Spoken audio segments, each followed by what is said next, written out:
நாடாளுமன்ற தேர்தல் நெருங்கும் நிலையில் தமிழ்நாட்டில் உள்ள 39 தொகுதிகளில் உள்ள எம்பிக்களின் செயல்பாடுகளை நாள்தோறும் அலசுகிறது நமது நியூஸ் 18 தமிழ்நாடு. அந்த வகையில் அரக்கோணம் தொகுதி எம்பியான ஜெகத் ரட்சகன் மக்களின் கோரிக்கைகளை நிறைவேற்றினாரா என்பதை இந்த தொகுப்பில் பார்க்கலாம். வேளாண்மை, நெசவு தொழிலுடன் தொழிற்சாலைகளும் அதிகம் இருக்கும் மக்களவை தொகுதியாக அரக்கோணம் திகழ்கிறது. தமிழ்நாட்டின் 7வது மக்களவை தொகுதியான அரக்கோணத்தில் வேலூர் மாவட்டத்தின் அரக்கோணம், சோளிங்கர், ஆற்காடு, ராணிப்பேட்டை, காட்பாடி ஆகிய 5 சட்டமன்ற தொகுதிகளுடன் திருவள்ளூர் மாவட்டத்தின் திருத்தணியும் இணைந்துள்ளது. ராணிப்பேட்டை பகுதியில் தோல் தொழிற்சாலைகள் உள்ள சில ஆலைகள் இயங்குகின்றன. எனினும் அரக்கோணம் தொகுதி மக்கள் பெரும்பாலானோர் வேலை வாய்ப்பிற்காக அருகில் உள்ள சென்னை மாநகருக்கு செல்கின்றனர். பணி நிமித்தமாக தினந்தோறும் சென்னைக்கு பயணம் செய்வது இப்பகுதி மக்களின் வாழ்வில் அங்கமாகிவிட்டது. கல்வி, வேலை வாய்ப்பிற்காக இவர்கள் சென்னை நகரையே சார்ந்திருக்க வேண்டிய சூழல் உள்ளது.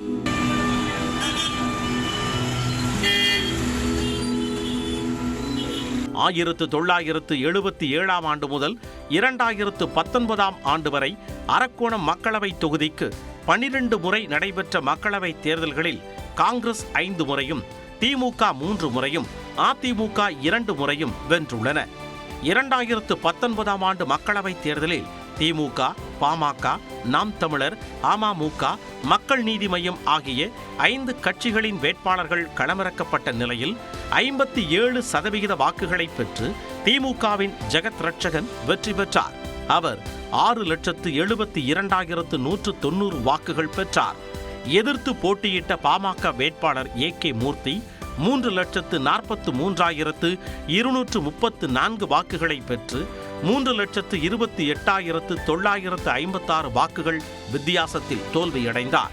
மக்களவையில் 36% வருகை பதிவு செய்துள்ள ஜெகத் ரட்சகன் 18 விவாதங்களில் பங்கேற்று நாட்டின் பல்வேறு விவகாரங்கள் தொடர்பாகவும் தனது தொகுதி சார்பாகவும் 272 கேள்விகளை எழுப்பியுள்ளார்.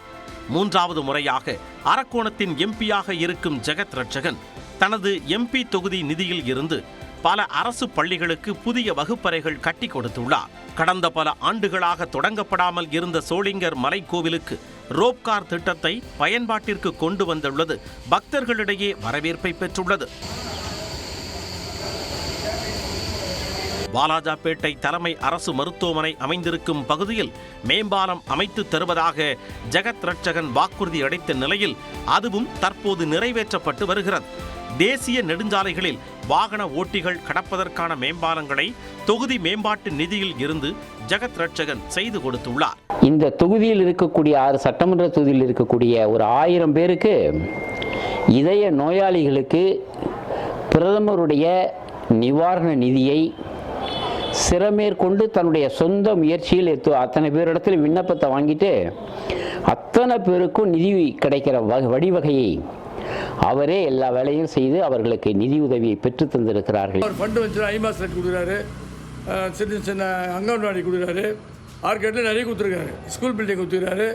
இது போல் பல்வேறு திட்டங்களை நல்லா செய்து கொண்டிருக்கிறார். கோயிலுக்கெல்லாம் போகிறாங்க, தனிப்பட்ட முறையில் கோயிலுக்கு நல்லா செய்கிறாரு.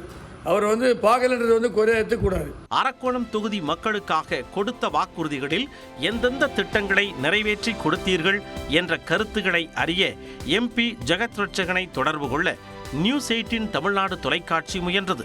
எனினும் நமது செய்தியாளருக்கு ஜெகத் ரட்சகன் பேட்டி அளிக்கவில்லை. வாக்காளர்களுக்கு அளித்த வாக்குறுதிகளில் பலவற்றை MP ஜெகத் ரட்சகன் நிறைவேற்றவில்லை என்ற குரல்களும் அரக்கோணம் தொகுதிக்குள் சத்தமாகவே கேட்கின்றன. குறிப்பாக இந்தியாவின் பழமையான வாலாஜா ரோடு ரயில் நிலையத்தை கொண்டுள்ள அரக்கோணத்தில் ரயில் முனையம் ஏற்படுத்த வேண்டும் என்ற நீண்டகால கோரிக்கை இன்னும் நிறைவேற்றப்படவில்லை. மேலும் தோல் கழிவுகளை அகற்ற மத்திய நிதி உதவியுடன் பொதுவான திட்ட வசதிகள் செய்யப்படும் என்ற வாக்குறுதியையும் ஜெகத் ரட்சகன் நிறைவேற்றவில்லை என்று கூறுகின்றனர் வாக்காளர்கள். அரக்கோணம் தொகுதி எம்பியாக உள்ள ஜெகத் ரட்சகன் தொழிலதிபராகவும் இருப்பதால் அவரை நேரில் சந்திப்பது மிகவும் கடினமான விஷயமாகவே தொகுதி மக்களால் பார்க்கப்படுகிறது. டவுன்ல MP எது செஞ்ச மாதிரி ஒன்றும் தெரியல எனக்கு.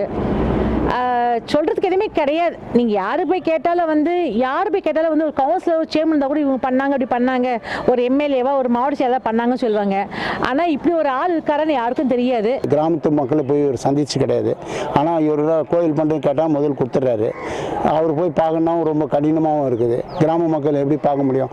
அரசு விழாக்கள், நலத்திட்ட நிகழ்ச்சிகளில் மட்டுமே அவரை சந்திக்க முடிவதாக தொகுதி மக்கள் கூறுகின்றனர்.